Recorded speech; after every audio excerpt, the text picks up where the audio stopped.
而家嘅社交媒體係完美解釋咗咩係吸引力法則。當你注視嗰樣嘢越多嘅時候，佢派俾你嘅 feed 就會多，無論好與唔好都係。嗱，廣告時間啊，你最吸睛嘅時間係頭2秒。你頭2秒咧就決定咧你個念頭係咪你應該落嘅決定。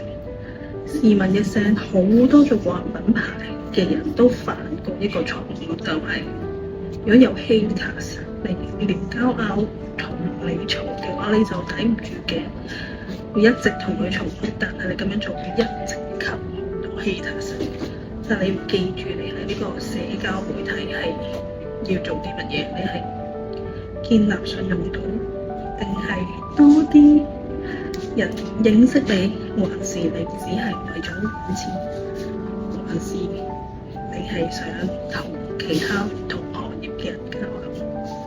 你要好清楚每下都修正你嘅臉，所以請減少使用社交媒體啦。係當你好得閒，真係好無聊嘢做嘅時候，有意識地，記住係有意識地用你嘅社交媒體。如果冇意識咧，就會俾個注意力吸咗佢。呢個世界係注意力遊戲，邊個吸咗你嘅注意力，無論係好與壞，賺錢嘅機會就俾咗佢。所以咧，你要將注意力回到你自己身上。